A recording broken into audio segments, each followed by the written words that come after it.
Hi BookTube, my name is Sarah and welcome to the Bookish Knitter. Today I am coming to you with a weekly reading vlog. Today is the 1st of May. It is about 11:30 in the morning. I have literally been filming, it feels like all morning. So I did the ending to last week's vlog, and then I filmed the 2 videos for this week that you guys will have already seen. And then I filmed the start of the Harlequin Anticipated Reads vlog that will be coming out later this month. And now I'm sitting down to film the opening clip for this vlog. So, oh my gosh. All right. I am so ready to... I've been so excited about this all week because of what I'm starting this week with the vlog. And I've been so anticipating this, but I'm like, I was going to film this video first, like this clip first, and I'm like, no, that'll be your treat. When you're done everything else, then you get to film this one. So essentially this is going to be a little bit different than the starts to all of my other vlogs, because I'm doing something a bit different with my reading. I did put out my May TBR, which were the 12 books that I really wanted to get to in the month of May.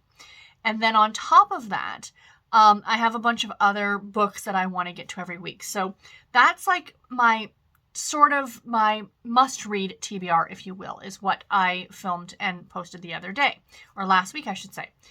But what I'm actually going to start doing is weekly TBRs. So I've got 1, 2, 3, 4, 5, 6, 7, 8 books. 8 books every week that I'd like to get to. If I get to all of them, great. If not, so be it. It's just like, you know, it's going to be fun. It's going to be fun. So if you watch my May TBR, you will have seen that I put those 12 books in a jar. They're all in here. And what I'm going to do is I'm going to pull 3 of them for this week that we're hoping to get to this week. We shall see. So, and then I'm going to share with you the other 1, 2, 3, 4. Wait, hold on. Can I count? 3, 4, 5, 6. Yes, 7 books, not 8. I apologize. 7 books I want to get to this week. It's a little bit better than 8, right? It's a little bit better. So yeah, so first of all, I'm going to take this and I'm actually going to pour everything out on my computer, mix them up a little bit and put them back because I kind of put them in here in whatever order. So let's shake it up a little bit. Oh, I'm so excited. So all of these, like I said, are my must-reads in a way for the month of May. If you know what, I say must-reads, but if I don't get to them, I don't get to them. So let's pull out the very first one. What have we got here? What does that say? Our Last Days in Barcelona by Chanel Clayton. I think this is by Chanel Clayton. So I'll pop a picture of it up here. So that is book number 1 for this week. Oh, I'm so very excited. I don't know when that releases. I don't think it's out until later this month, which means I have an e-arc copy of it. I kind of wanted to really listen to it on audio, but that's okay. Bear with me. Let's just check. Oh, shoot. Yeah, it doesn't come out till the end of May. It's a May 24th release, but I'm going to read it now. I have it on my Kindle as an e-arc, so very excited about that one. Yes, it is by Chanel Clayton. Oh, thank you, Berkeley Publishing, for sending me an e-arc of that one. Let's pick the second book for this list. So we have here... There it is. If the Shoe Fits. Ooh, If the Shoe Fits by Julie Murphy. Excuse me for reaching.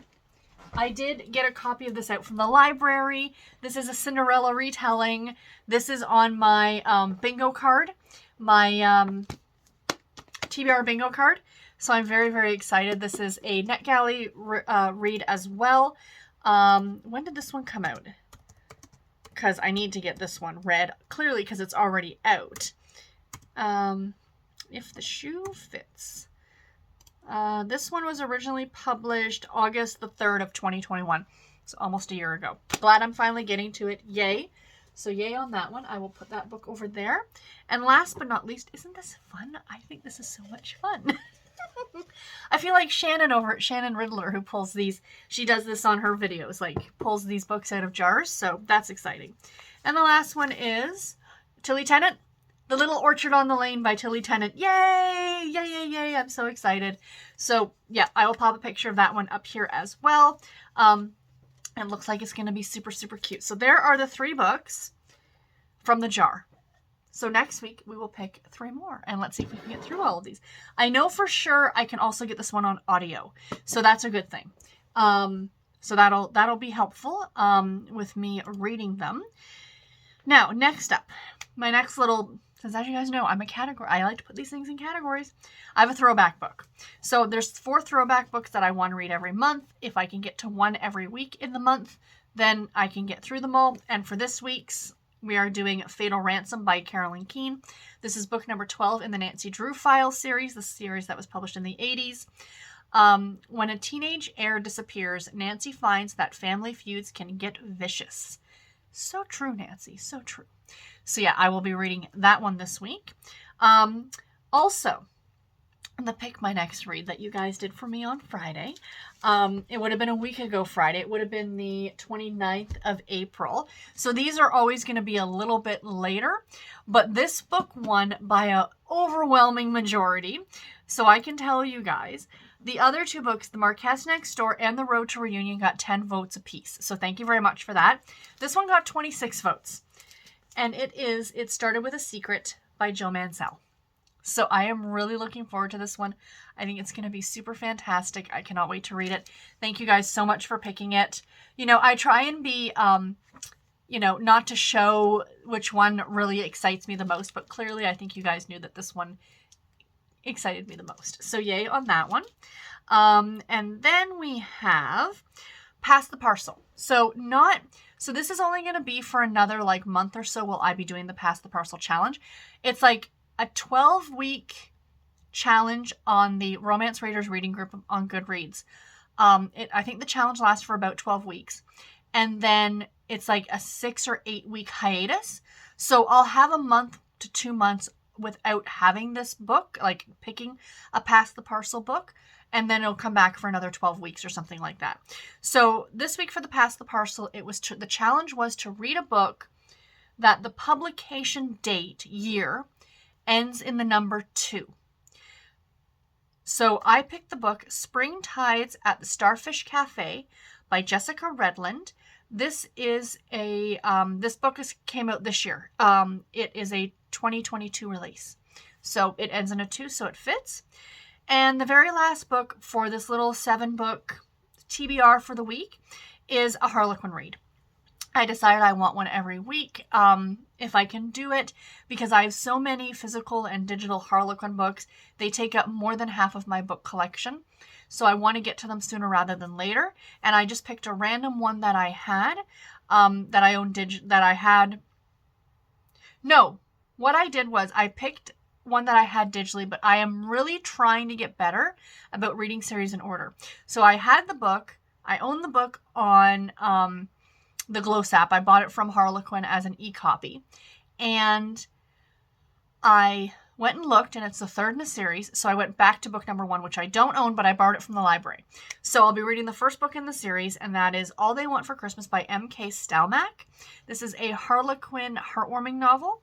And again, it's the first in a series, borrowing it from the library. It's a Christmas book, but that's okay. So that's the other one. And then last but not least, a chapter a day. I am working my way this month through Gone with the Wind. So just to share with you guys, I am that far into it. So there's my bookmark. So I still have that much to go. I would like to get it done by the end of May, but we shall see. I'm on chapter 20. So I should be at 27 by the end of this week. So yeah, so I hope that you guys like the start of this. I think it's going to be fun. If you want to jump ahead to any of the individual reviews that are going to come, links in the description box below to timestamp and jump ahead.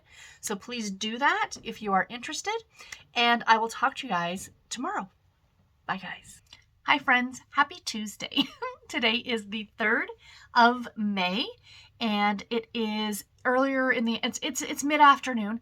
I was in the office this morning, and as usual I left on my lunch break, came home, and now I'm working from home for the rest of the day, and I am home tomorrow and Thursday, and then I'm back in the office on Friday. So kind of a good week this week. I like that I have 2 days in a row at home. How it's been for the last few weeks, it's been like every other day, but now I got 2 in a row, which is kind of exciting. So I'm looking forward, though. I'm hoping that next week I finally maybe get a Friday to work from home, because that would be spectacular. But anyway, so I did not update yesterday, which seems to be the way it's been going the last couple weeks.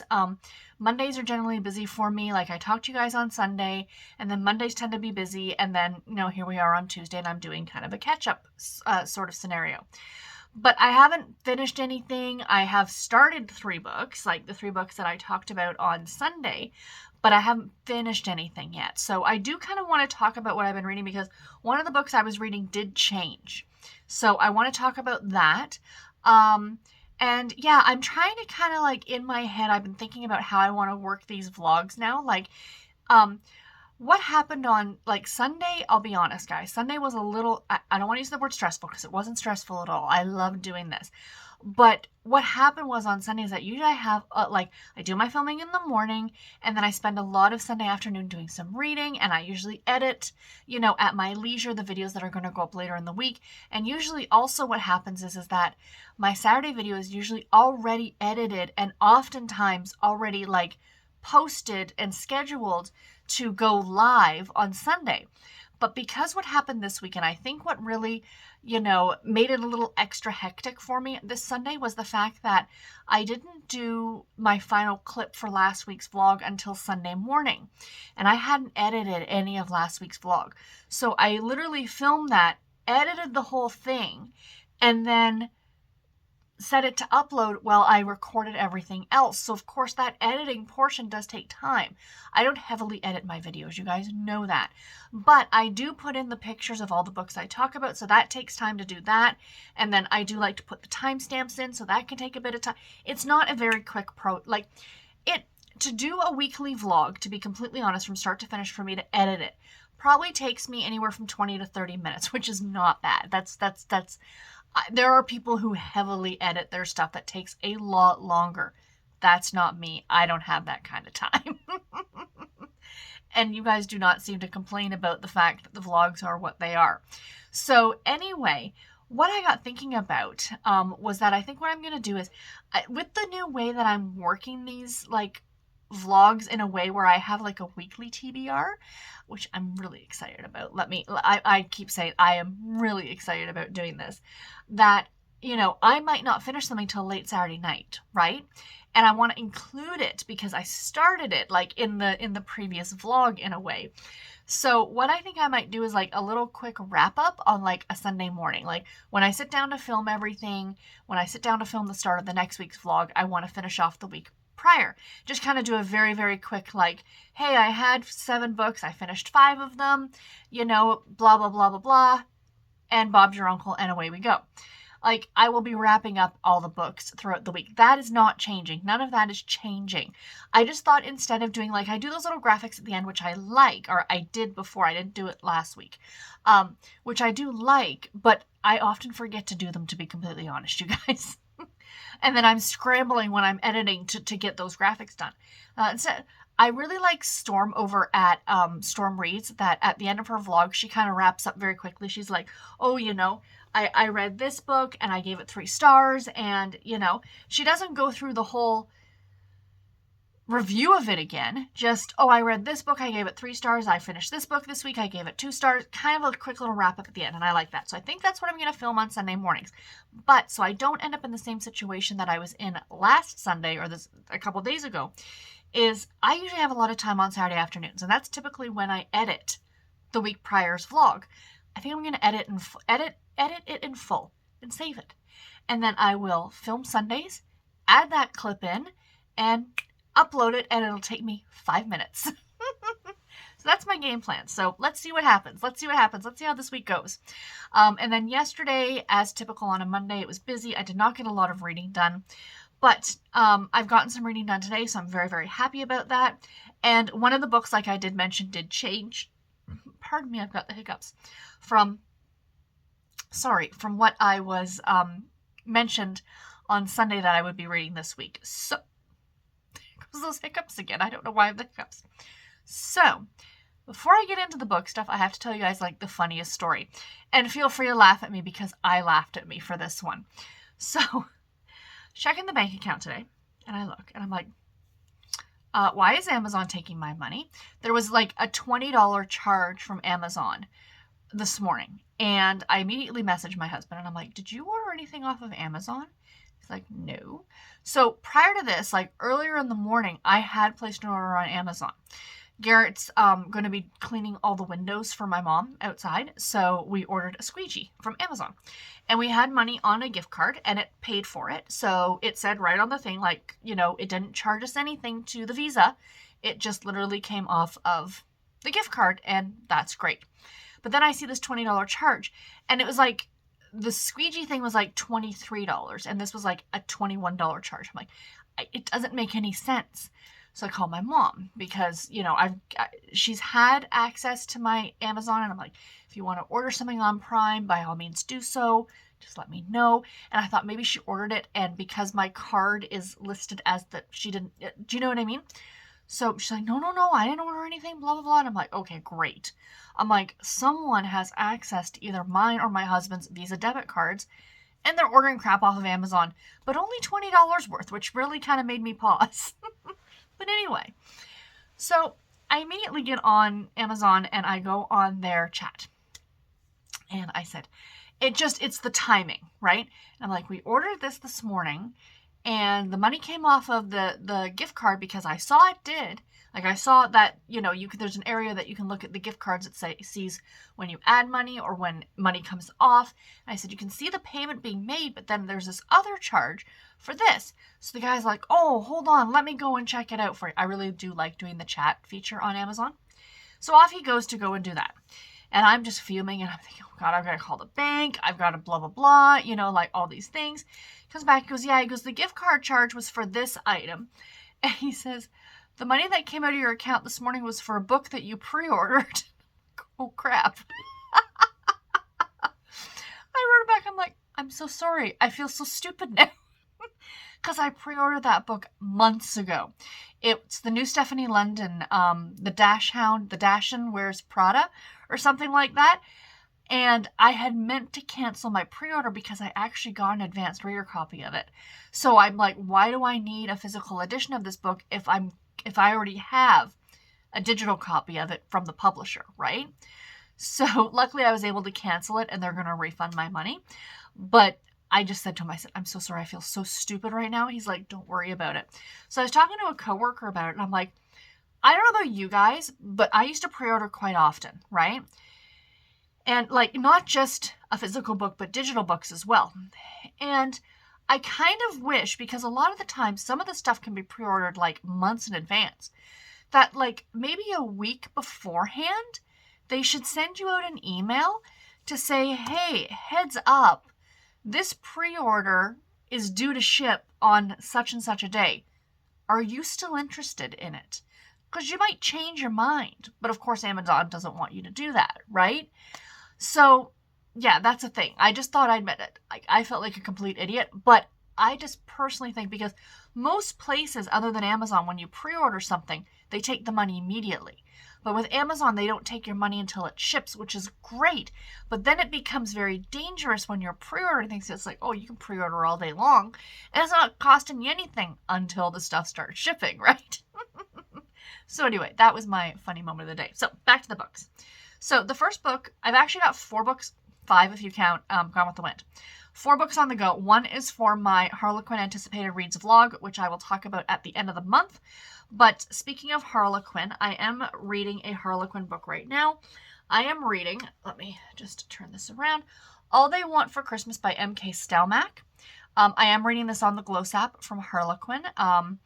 And yeah, I'm enjoying this. So it's the first book in the Spirit Lake series. I think I talked about this on Sunday, that originally I was going to go with book 3, but I am really trying to be more conscientious of reading stuff in order if I possibly can. I think the only time that that's not going to work as much is if I am reading NetGalley books, but we shall see.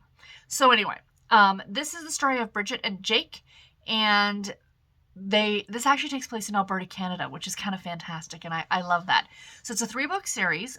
It's about 3 sisters. So it's kind of, I don't want to give away like the secret that has been revealed. I'm trying to remember now. I think I'm not quite 30% of the way through this. It's a Harlequin heartwarming novel. So it is a sweet romance. It's a closed door romance.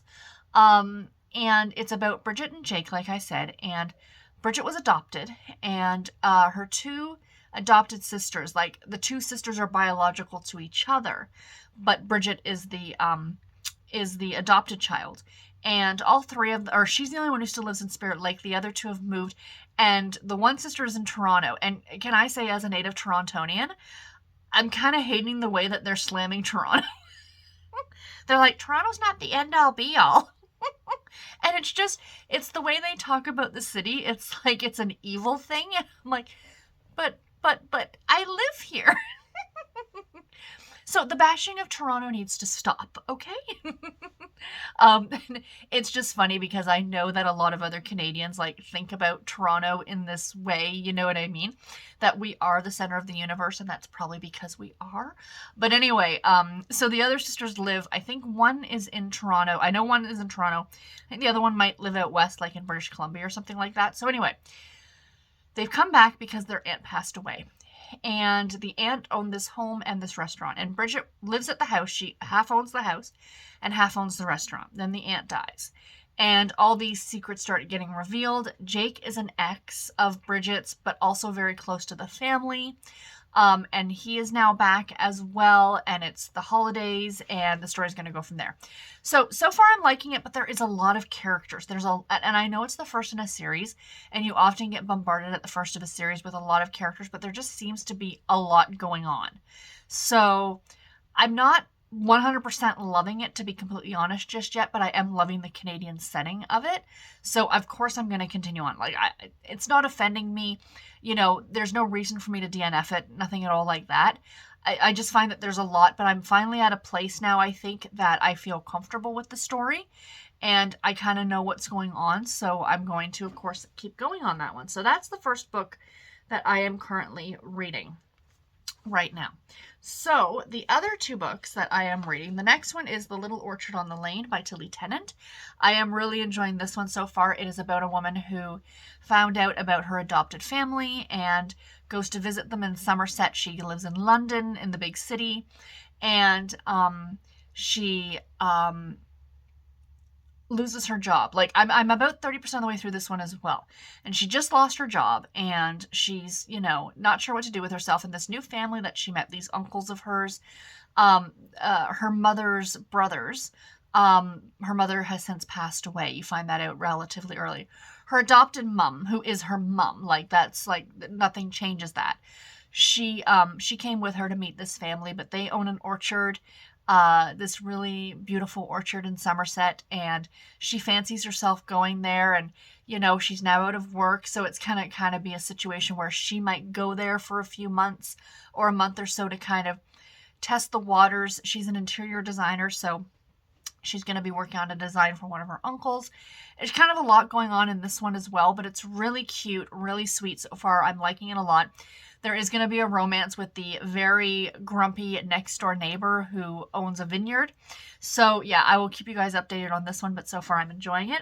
And the other one I am also reading on my Kindle. So just let me bring up the cover. So this is the one that got changed. So originally I was going to be reading,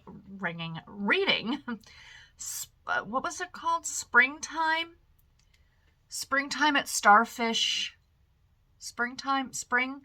Spring at Starfish Cafe. Spring at the Starfish Cafe. So I'm familiar with this author, and not because I've read her before, because I haven't yet. But most of her stuff is available on Kindle Unlimited. I see it pop up there all the time. And I recalled another book of hers with this Starfish Cafe thing in there. So I'm looking, I got like literally one page into the spring one, and I'm reading it and I'm like, is this the first in the series? I don't know. So I went on Goodreads and I looked, and it wasn't listed as part of a series. And I'm like, but I'm almost certain she has another book with this Starfish Cafe thing in it. So I go on Amazon, and Amazon had it listed. And yes, there is another book, and it is actually the first in the series. And it's called Snowflakes over the Starfish Cafe.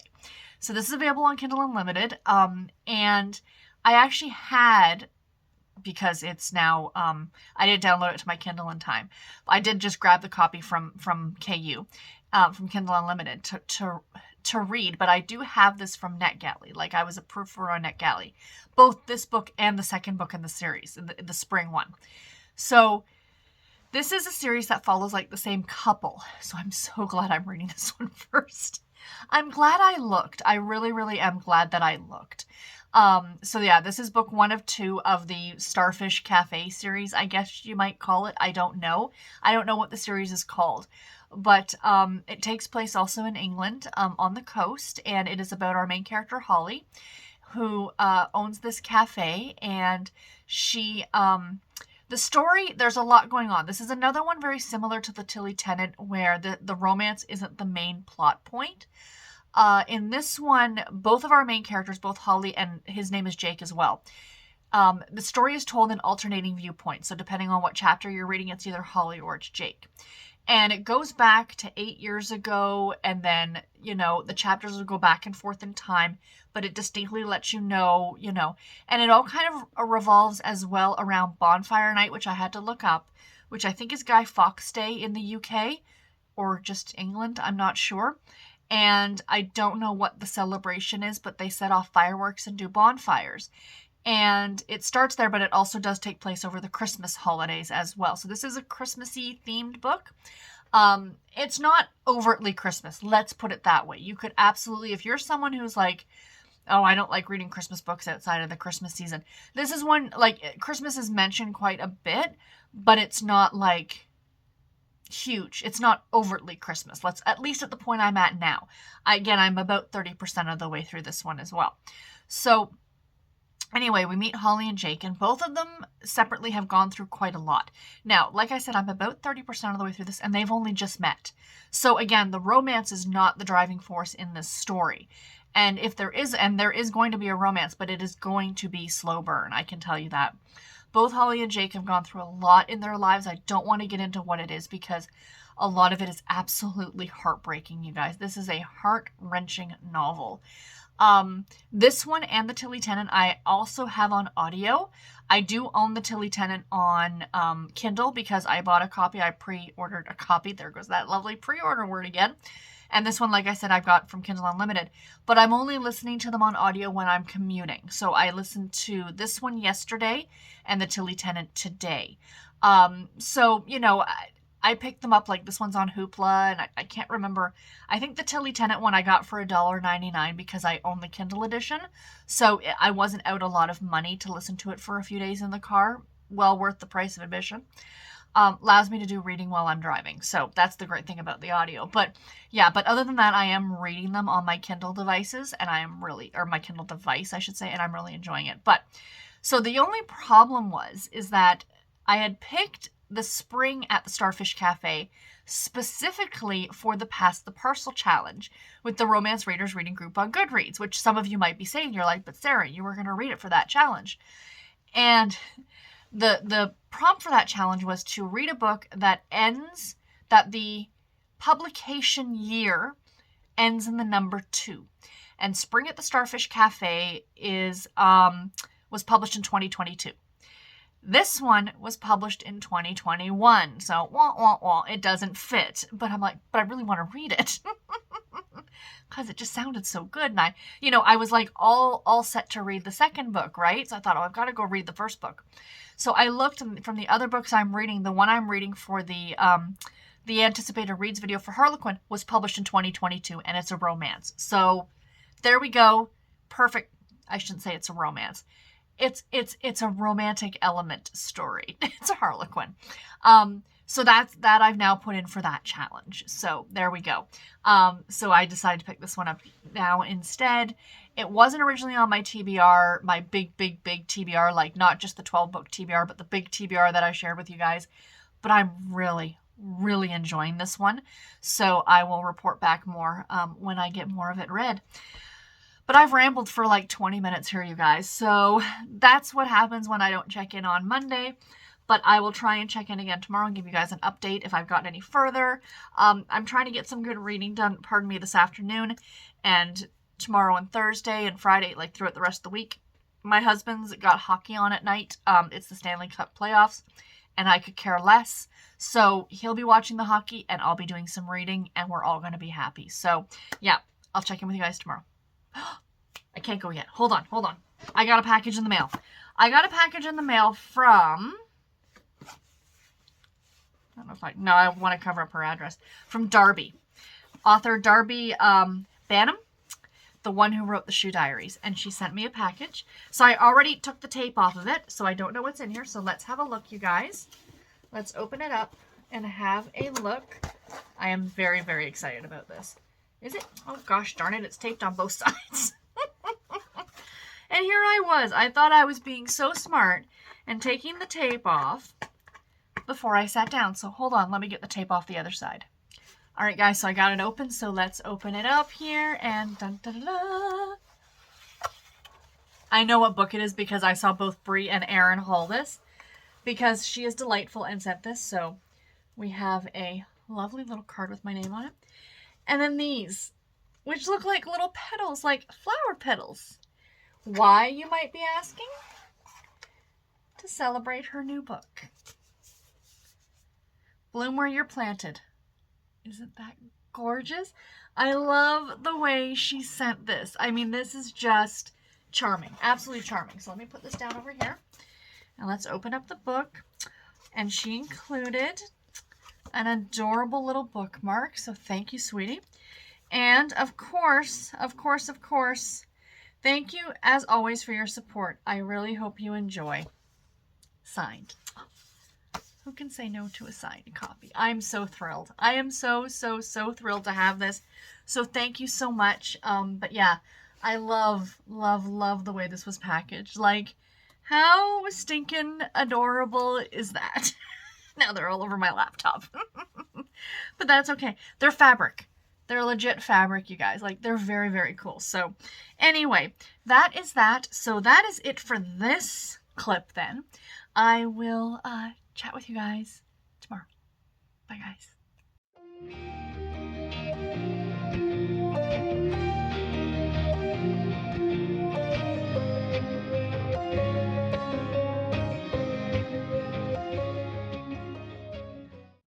Hi friends, happy Thursday. Today is the 5th of May, and before I get started, I want to wish my very, very good friend Rainy a happy birthday.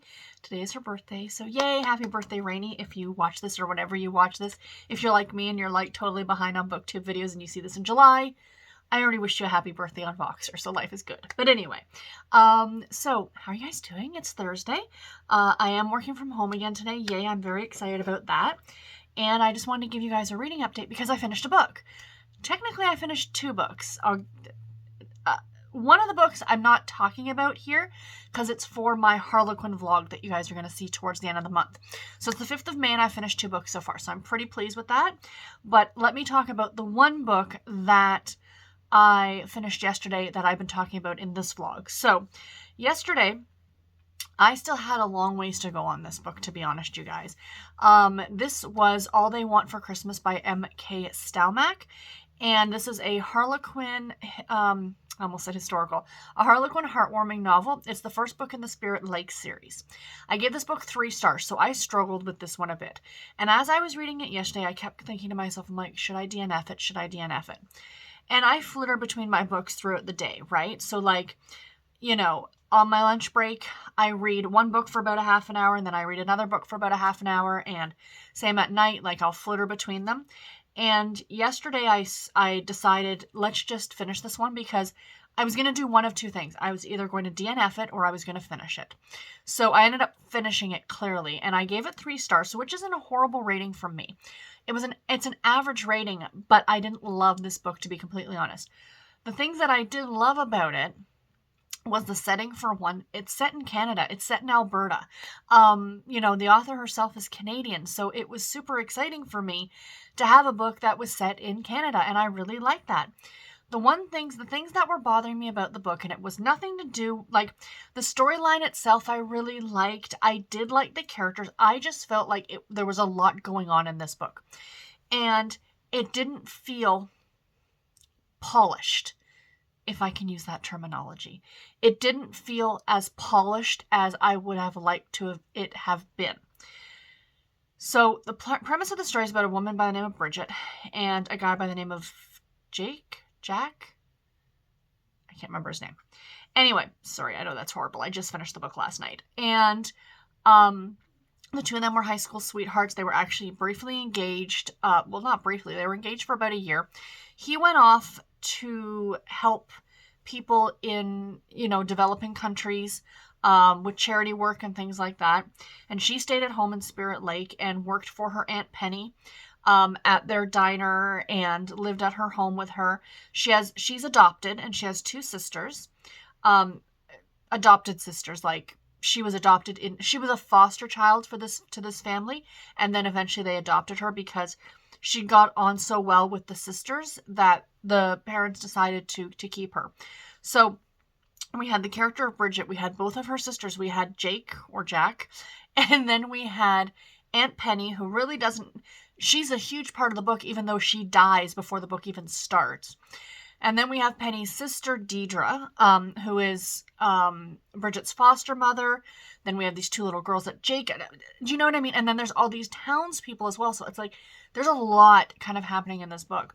So Jake comes back with these two little girls that he adopted from Venezuela. I can't pronounce that country name. And... it's right around Christmas time, and they're having money troubles, and the aunt had passed away, and there was a reading of the will, and Jake now has half of the house and half of the diner. Bridget's got her nose out of joint because of that. Understandably, she worked there with her aunt forever, and there's reasons why Jake got half of it, which I'm not going to get into. It was a thing. So, at the end of the day, I really, really liked the story itself. I wish, personally, that we could have taken down the amount of characters. Like, if we really could have had way more focus on just Jake and Bridget, it's fine. Like, I love a small town romance because you get all these characters, but when they're all kind of shoved at you right at the beginning and you're still trying to figure out who is who, and they just keep adding characters, it's a little much. Does that make sense? Will I continue on with the series? Because there are 3 books in this series. It's about the 3 sisters. Yes, because I do want to read the next couple books. Because I really like the other sisters. So I will continue on. I didn't hate this book, you guys. I didn't. I just struggled with it. Which is why I was thinking about DNFing it, and I just decided to finish it yesterday. And I'm glad that I did. I'm glad that I read it. It wasn't a bad book. It wasn't a favorite. Let's put it that way.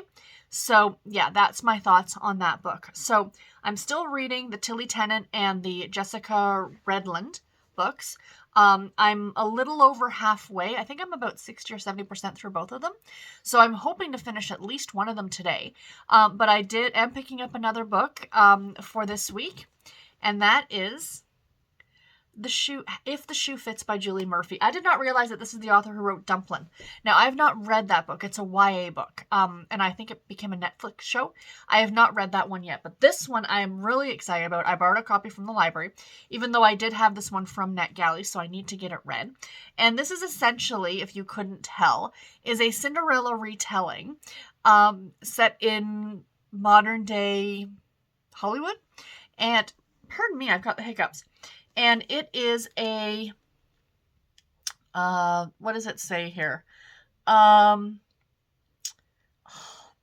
me just read this for you. Cindy loves shoes. A well-placed bow or a chic stacked heel is her form of self-expression. As a fashion-obsessed, plus-size woman, she can never find designer shoes that work on her body, but a special pair of shoes always fits just right. With a shiny new design degree but no job in sight, Cindy moves back in with her stepmother, Erica, the executive producer of the world's biggest reality dating show. When a slot on Before Midnight needs filling at the last minute, Cindy is thrust into the spotlight. Showcasing her killer shoe collection on network TV seems like a great way to jumpstart her career. And while she's at it, why not go on a few lavish dates with an eligible suitor? So it's a Cinderella retelling with a reality dating show twist. I started it last night. I read the prologue. So that's as far in as I am is the prologue. And yeah, so I will report back. But to my understanding, the publisher is Hyperon, Hyperion, which I believe is owned by Disney. And this is the first in the Meant to Be series. So I think there's going to be more of these that are Disney retellings, like modern day Disney retelling. Or I shouldn't say Disney, because Disney did not create Cinderella. Cinderella is a much older fairy tale, but Disney is kind of known for the princesses and stuff like that. So these are fairy tale retellings, but probably with the more Disney spin on them, if that makes sense. So yeah, anyway, that is what I've started today. So yay. I will report back more tomorrow. Tomorrow is Friday. I am in the office tomorrow, but I will report back either before I go into the office or when I get home on my lunch break. And I will talk to you guys then. Bye. Morning, friends. Happy Saturday. Today is the 7th of May, and it is just before 9 a.m. Happy Saturday, everybody. Yeah, so I did not record anything yesterday. You didn't get a clip off of me yesterday. I actually finished 2 books yesterday, you guys, but I was busy at work all day, and then when I finished work, I jumped into a live show over on Stormy's channel. We were doing live reading sprints. And then when I was done that, it was dark out and it was too dark to film. Like, I much prefer the natural light. So I did not jump on yesterday to update you guys on that. So I'm going to do that now. You're going to probably get 2 clips from me today, actually. So I'm going to update what I finished yesterday. I'm going to share with you guys what I'm currently reading and I'm hoping to finish today. And then I'm going to kind of do a little bit of an explanation on how I see these TBRs that I pick week to week are going to work. Because I've been doing a lot of thinking about that this week. Like, I knew I wanted to pick new books every Sunday. But it's like, what if there are books I didn't get to? And what was going to happen with them? So I have made a decision. So I will talk about that. And yeah, we're going to go from there. So very exciting. So the first book that I finished yesterday, you guys, was another 5-star read. That's like 2 in a week, in less than a week. That's amazing. So my 5-star read that I finished yesterday was Snowflakes Over the Starfish Cafe by Jessica Redland. This is the first book in the Starfish Cafe series. I talked about this earlier this week, how I was going to read book 2, realized that it was part of a series. Super, super glad I read this one first, because this is the beginning of Holly and Jake's story. So I love this. This is a UK chick lit novel. It takes place in the UK, somewhere on the coast near the North, or by the North Sea. The coast with the North Sea is pretty big in England from what I saw. So it could really be anywhere. But so our main character, Holly, owns this Starfish Cafe, and it's been in her family for a few generations. Like, her grandmother originally started it under another name, and then her mother took it over, demolished it, rebuilt it, kind of started doing her own thing. And then Holly started working there. So she now runs the cafe. And then she meets Jake. But the meeting between Holly and Jake doesn't actually happen till about a good quarter of the way through the book. The first quarter of the book is a lot of backstory on both Holly and Jake. So you do meet Jake, but Holly and Jake don't actually meet until about a quarter of the way through the book. And they've lived relatively in the same small-ish town, but they've never really run into each other. So the one warning, and I don't generally do trigger warnings and stuff like that, but the one thing I have to say about this book, this deals very, very, very heavily with death, and a lot of death. And I was looking at some reviews on Goodreads after I finished it, and a lot of people said they didn't like it for that reason, right? So I totally get it. I understand. You look at the cover of this book and you assume it's going to be a really happy and cheerful book. And there are those moments. There are a ton of those moments. But there is a lot that these 2 characters have gone through. I don't want to get into specifics because stuff is revealed as the book. But the death of a parent, the death of a grandparent, the death of a sibling. A lot of that both of them are struggling with. So do keep that in mind going into the book, that this is not a happy-go-lucky read from start to finish. There is a lot that they deal with, and a lot of backstory. A lot of chapters go back and forth to when a lot of these incidences took place when they were younger, and how it's affecting them now, and how the 2 of them meet. And it is a romance. At the heart of the story, it is a romance, and it's very, very sweet. I liked it a lot, you guys. The 5-star rating is that this one emotionally got to me. Not just like I didn't sob cry in any parts of this book, But I found listening to it, because I did listen to it on audio, the majority of it on audio. It is from Kindle Unlimited, in case you guys are curious. So if you grab it from KU, you can get the audio edition a lot cheaper on Audible. However, I was able to find the audio from Hoopla. So yeah, but I found myself like tearing up at certain moments, like, oh, like, you know, like kind of like that, you know, and it was so sweet. It was there. And then, of course, it wasn't just sad scenes. It was happy scenes as well that made me do that. So, yeah, the characters in this book, all of the secondary characters, you meet some characters who are not there at the end of the book without giving anything away, that are just wonderful and play a big part in the story.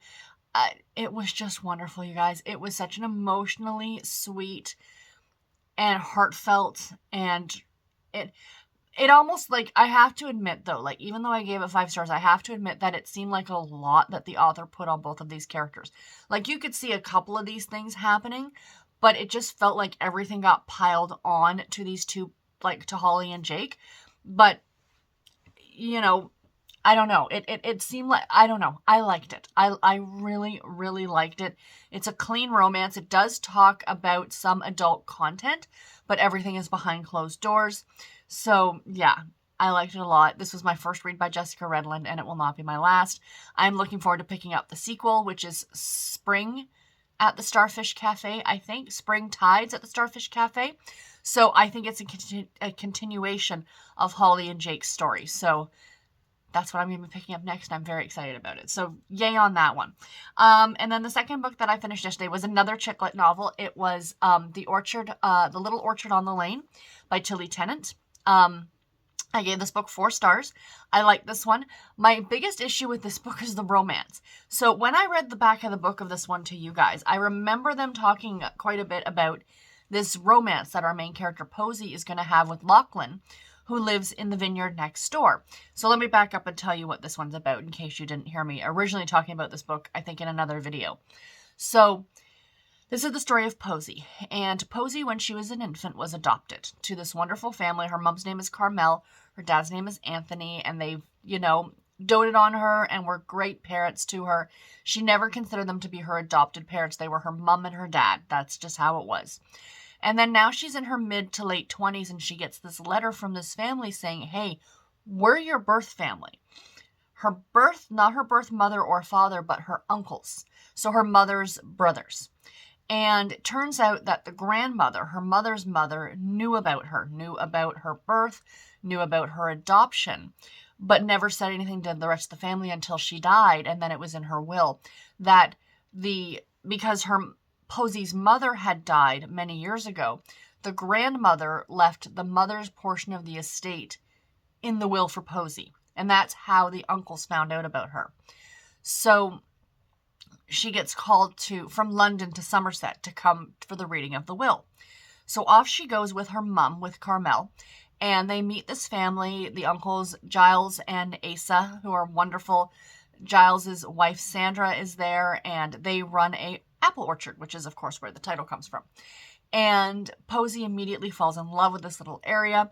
Her uncles are a little weary of her, like, is she here to cash in on this, you know, whatever.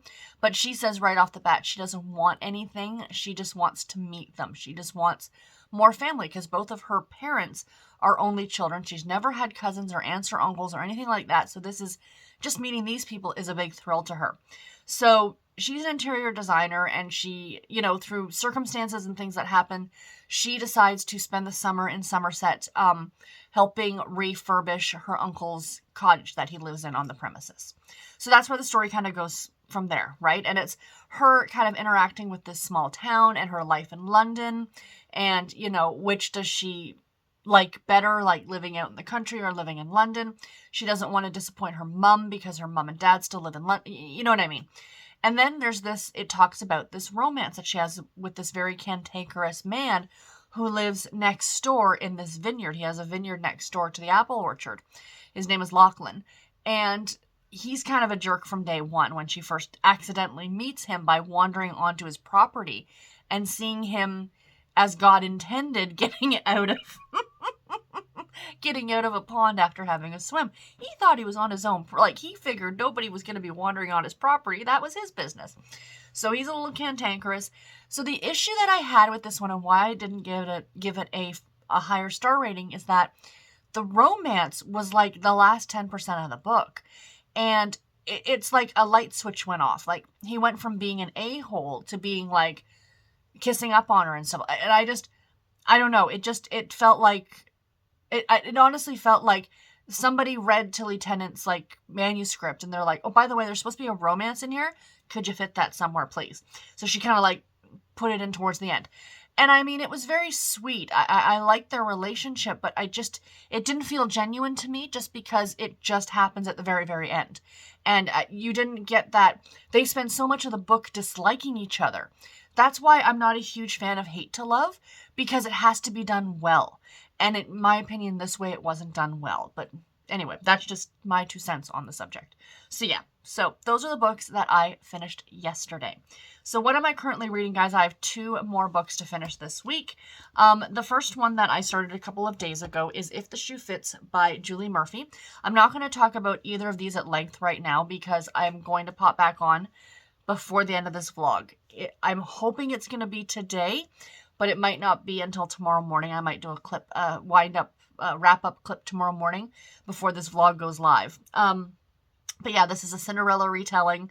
I did not realize that Julie Murphy is the author of the book Dumpling, which I've never read. It's a YA. It was a big YA sensation here on BookTube. So I'm really enjoying the writing on this one. But like I said, I will talk about it more when I finish it because I am that far into it. But I have all day today with no plans. And I do have this on audio from the library. And I think I have like 6 hours left on it. So I can easily get this done today.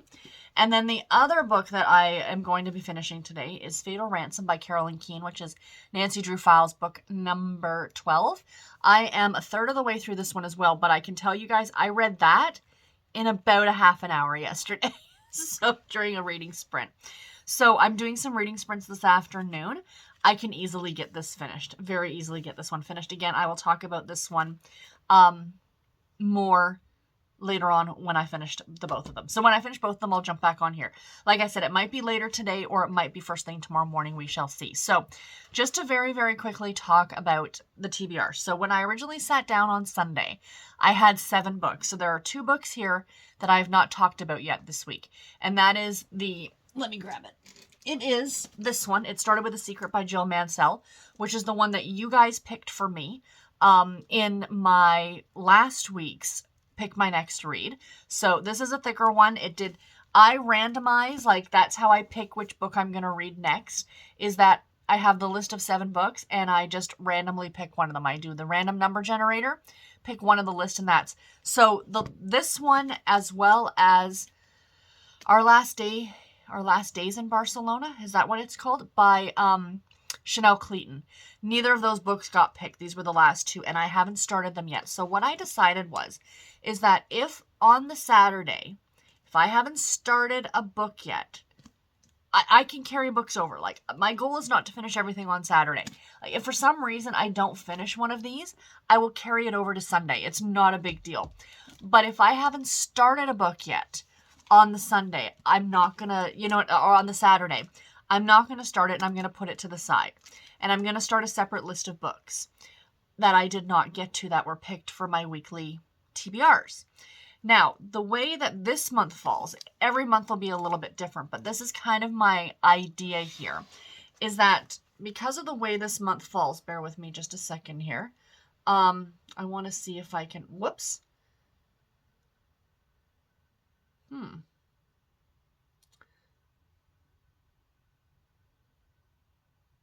Oh, silly me. I am going into the wrong area. So let me just show you guys, just for an example. So the month of May kind of works perfectly because of the way the month is laid out. So it's going to be hard for you guys to see, but like the month started on a Sunday. So this is week 1, 2, 3, 4, and that's how I'm planning it. But that still leaves a couple, 1, 2, 3, is it 3 days? 3 days at the end of the month. So for those 3 days, I'm going to have probably maybe even a half a dozen books that I did not get to that I will pick up I will try and pick up at least 1 or 2 of them during that time. So these are going to kind of go on the overflow list. We'll call it that. I didn't get to them in the week that I picked them. So they're going to go onto a separate list. And then like, let's say next week, I have all shorter books and I finish all of them by Thursday or Friday. I will pick a book from the over. Do you know what I'm saying? Like I will allow myself to do that. So I'm not saying that just because I didn't get to it this week that I'm not going to get to it at all this month. I might still get to it. And the Chanel Clayton for sure, I did kind of make an executive decision with that one because it was that one or the Julie Murphy. Like I had both of them listed there, and I actually pulled the Chanel Clayton and I looked at it, and I had gotten the audiobook from the library for the Julie Murphy, and I made the decision to read that one because I have listened to everything I've read by Chanel Clayton. I've listened to on audio, and I love the narration on her audiobooks. The accents, because they're most of the characters are Cuban. They're just beautiful to listen to. Really, really beautiful. And that book is a newer release. It doesn't come out till the 24th of May. So I think, sorry, I don't know why I'm still holding this up. What I'm going to do is, I am probably going to pick it up at the end of the month, and I'm going to pick it up on audio because, and I even think I said that when I was putting that book into the jar, that's when I really wanted to listen to on audio, and then I got it the first week. So we shall see. But yeah, so that's kind of my game plan. Not that it matters to you guys, but just in case you were wondering and you're like, hey, Sarah, there's 2 books you talked about on Sunday that you didn't get to. So I'm acknowledging that I didn't get to them, and that they are going on a list, and hopefully I will get to them before the end of the month, but we shall see. So anyway, guys, that's it for this clip. I will jump back in later on today or first thing tomorrow. So I'll talk to you guys then. Bye. Hi, friends. It is Saturday night. It is just before 9 o'clock. This is not the final clip for the vlog. I did finish reading If the Shoe Fits by Julie Murphy. I will update you guys on that one in the next clip. And I am working on finishing the Nancy Drew. I have about 80 pages left, but I should definitely get this one done. If I just sit, I can probably finish this one in about 45 minutes or so. But the reason I'm sitting here right now is because I am going to do some reading, and I'm going to sit and watch some Law & Order on Amazon Prime because it's Saturday night and that's how I like to party. And I thought I would do a little book haul because I did go out today, you guys, and I hit the thrift store. So I bought some books. I went to 3. I ended up at 3 or 4 different thrift stores, and I only bought things at the first thrift store. I should have just cut my losses at the first one and been done with it. But no, I continued on to see what else I could find, and I didn't find anything, but that's okay. I was mostly looking for middle grade books, the back to my childhood, the throwback books, as I like to call them. At the first store I was at, someone had brought in a ton of Babysitter's Club books, but all of them were ones that I'd already read, like the ones that I've already gotten digitally and have been reading my way through. I did grab one, and I'll show it to you, and I'll show you why I got it in just a minute. But I did buy some adult books as well, but mostly I was looking for the middle grade stuff. So the other thing that I bought today, speaking of, so I was in a live show earlier over on Tiffany at the the Beach Bum Bookworms channel, and I was in a live show with her and Storm, and we got talking at the beginning about reading these throwback books, and she is reading her way through the Sleepover Friends series. I can't remember the author right now, but they're all available on Kindle Unlimited, and I was like, oh, that's pretty cool, maybe I'll read them. And I went and looked, and I remember the series, but I think it was on the younger side of middle grade, so I think I was already older. I remember reading a few of them, but I don't have the nostalgic value of those ones like Tiffany probably does. But the ones that we got talking about, the ones that I remember somebody mentioning was The Saddle Club by Bonnie Bryant. And I was like, oh my god, I remember that series. I wonder if they're still available. I wonder if they're available digitally, and they are. So I usually don't show you guys, I honestly haven't bought many ebooks lately at all, really. This is the first one that I've bought in a while, other than books from the Harlequin website. I buy a lot of Harlequin ebooks, and I meant to ask, did you guys, I don't buy a ton. I buy them on Fridays during the sales or anytime that there's a sale, and if the sale's buy 3, get 30% off, I'll buy 3. Unless I have the money to buy a few more, but generally lately it's only been like the minimum I need to purchase to get the deal or the sale. So let me know if you guys want to see a video of that. Maybe I'll do it for next month. Like I'll do it in June for the books I bought in May. Let me know if you guys are interested in seeing that, the hauls in a way that I get. Like I've been buying a bunch physically lately, but I really do like reading them digitally. It's just so much easier on my bookshelves. But anyway, back to the fact that I bought a Kindle book. So generally, if I'm buying books for Kindle or Kobo or something like that, it's because I need to read them and I can't find them elsewhere. Like I can't get them at my library. I can't get them on Hoopla, stuff like that. So it's like last resort, I'll buy them here. And I looked and my Overdrive doesn't have these, or Libby doesn't have these books. My Hoopla doesn't have these books. Scribe doesn't have these. So they have the younger series that the author did called Pony Tales, and then the older series, which was called Pine Hollow, which is when the 3 main characters from Saddle Club went to high school.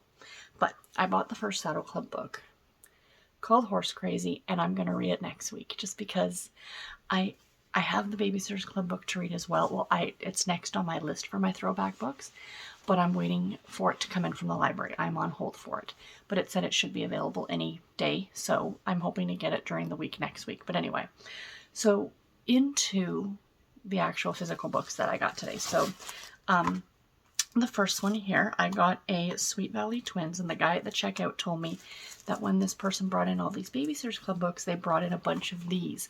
And I know these are much harder to find, and I said they were mostly gone. And he said, yeah, he says somebody probably came in and grabbed them all. And 10 to 1 says they grabbed them to sell them because these have a higher resale value. And that kind of makes me a little upset. I get it in theory, but this other part of me is like, I really wish it would have gone to somebody who really would have appreciated them. But anyway, I was able to grab number 4, which was Choosing Sides. So Sweet Valley Twins, this is the series when Elizabeth and Jessica are in middle school. So this is a younger, ages 8 to 12, it says. So this is below Sweet Valley High in terms of age range. So yeah, so there's that one. And then this is the one Babysitters Club book that I got. Like I said, all the ones that they had are ones I'd already read, and I didn't want to double up. You know, I'm not looking to collect the series because I can get them digitally. Like with the Sweet Valley Twins, if they would bring these out digitally, I wouldn't bother trying to find them physically because there's, you know what I mean? But I don't know, this other part of me now kind of wants to go back and grab these, but I don't know why I would, because it's not like I have a little girl to pass them on to or anything like that. And I don't predict that I'm going to reread through the series again. So, and if I do, I have them digitally. So, do you know what I mean? But I bought this one, which is Dawn on the Coast. And the reason I bought this one is because it was the very first Babysitters Club book I ever read. And I didn't have a copy of it. So for nostalgic value for me, I did buy this one. It was $1.99. So yeah. And then I found another Sweet Valley Twins book. This one is a Super Chiller, which is like a special edition book, I guess. Sorry, I'm trying to take the stickers off as I talk to you guys, but this one's not going to come off. And we have The Ghost in the Bell Tower. Very creepy. So as I can get my hands on the first few of these, I'm going to start a reread of this series too, and kind of just pick them up as I go, maybe from thrift books or something. So we shall see. But yeah, I got that one. And then the last of the Sweet Valley Twins books that I got were, they renamed the series, as you can see, they renamed the series at one point Sweet Valley Twins and Friends, because it dealt a lot with their friends in middle school. Like Sweet Valley High was Sweet Valley High. So yes, it's centered around the twins, but it was also all of their friends and stuff like that too. So this is the last one. I love the cover of this one, the twins' little sister. So there's that one. So I got that one as well. This is number 49 in the series. And then I got number 4 and the 4th Super Chiller. So yeah, happy to have those. And then these are all the more adult books. You know what I mean? Like to an adult audience. They're not middle grade like that. So I got this one because I remember when this one came out, I was really intrigued to read it. It's Everglades Escape by Kathleen Traylor. This is the only Harlequin love-inspired book that I bought. So it's a love-inspired suspense. It's in mint condition. Came out in September of 2020. And yeah, I remember, like I said, when it came out. And I think I got it digitally from Harlequin, but I'm happy to have a physical edition too for my collection. And then I got a couple of Debbie Maycombers that were like these 2-in-1s that they're doing now, but they're in the Mass Market Max paperback size, which I really do like. I've said that before. I just don't like the way they sit on the shelves. They don't sit on the shelves as nicely as a regular mass market paperback, but because they're a little wider. Sorry, I got a sticker on my finger. So as you can see, these Mass Market Max, they're a little bit taller and a little bit wider, but they make for a nicer reading experience. I find I like the floppy. So I got this one, which is The Gift of Love, which is 2 Christmas stories. So we have The Gift of Christmas and The Matchmakers. So it's a 2-in-1 of her books. I like that they're re-releasing them like this. So yeah, I will have to find out if these were ever... The first one was published in 1984, and The Matchmakers was from 1986. So very possibly these could have been originally published as Category. So I'll have to look and find out. And then I got this one, which is called Winning Hearts, which I just thought the cover was so pretty and so spring-like. So this has Laughter in the Rain and Love by Degree. So yeah, and when were these ones originally published? Let's see here. 1986 and 1987, so these are older stories. So that's fun. Maybe I'll read this one in like July and then this one in December. That might be kind of fun. They're gorgeous. I mean, just look at them, like the side. They're beautiful. I love that they're re-releasing these, and these are like almost like, it looks like nobody even read these. So I was really happy to have those. And then Cheryl Woods, they're doing them for her books as well. 2 great stories. I'm almost certain that these were originally published as Category, like as Harlequin Category books or Silhouette or whomever. So bear with, just let me get the sticker off here. So we have West Texas Nights by Cheryl Woods, and this is The Cowboy and His Wayward Bride and Suddenly Annie's Father. This is the author of the Sweet Magnolias series that's on Netflix right now. Those books. So yeah, let's see here. They had another one of these, but it was in really bad condition, so I didn't bother. So the first book was published in, both books were published in 1999, so I'm going to have to look them up and see whether or not, but again, like, they're all very much looking the same here, and I just think that that's so pretty on the shelf, like with these 2-in-1s.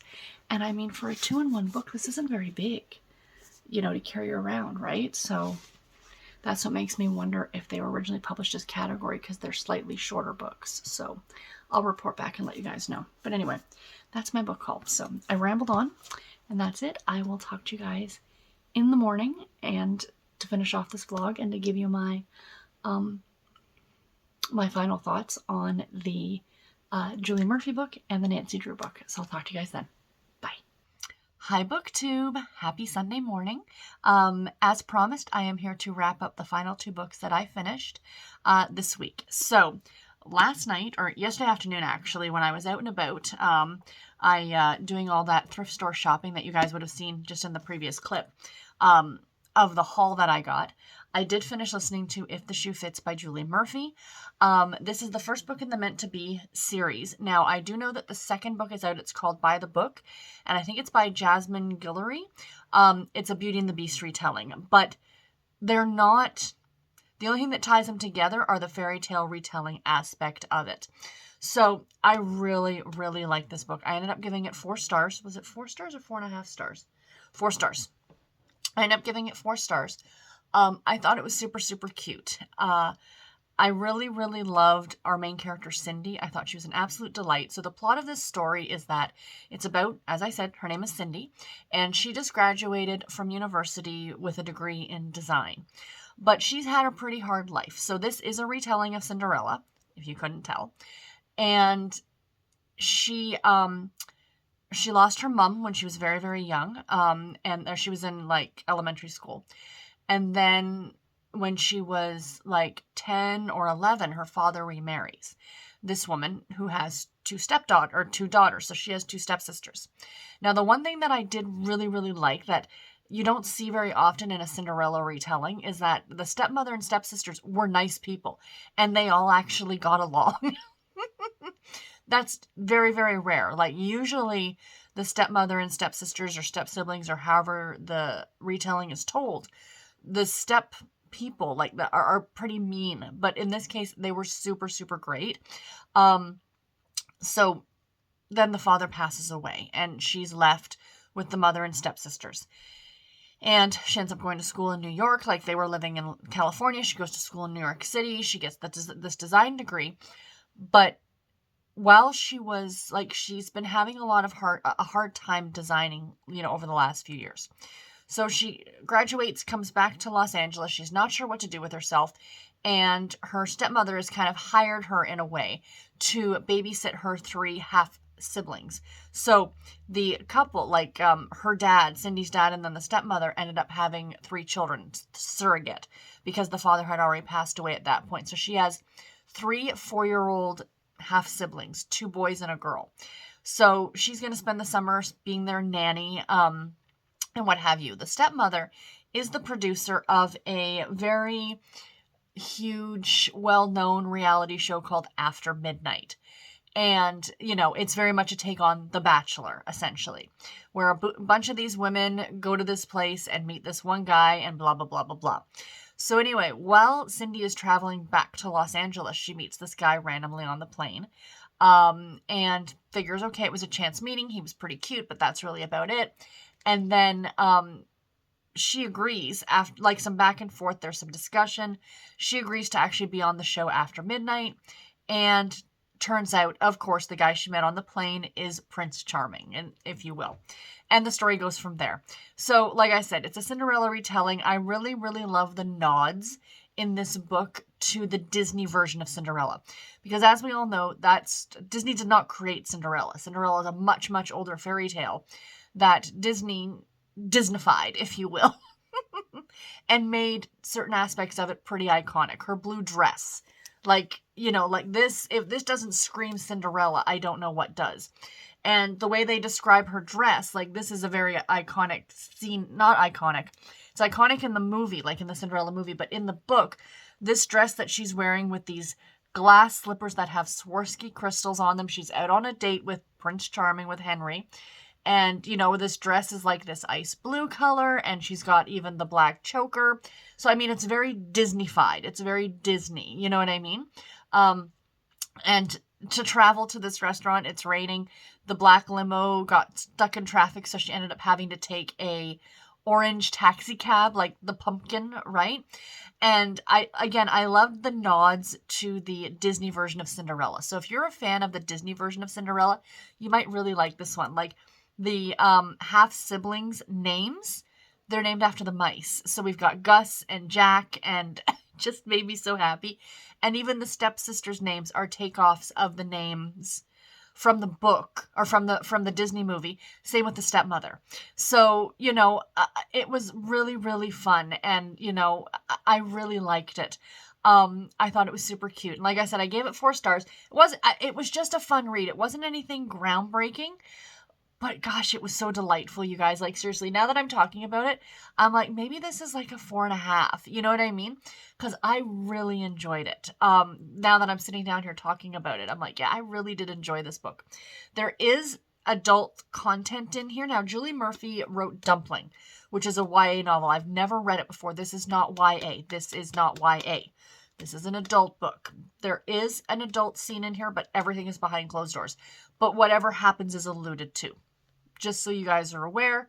But yeah, I really, really liked it. I thought it was super, super cute. There are parts of this book where she's thinking about her parents that were very emotional. And yeah, I liked it a lot. Highly, highly recommend. Like I said, I think I'm now going to give it a 4.5. I might have to change my rating on this one.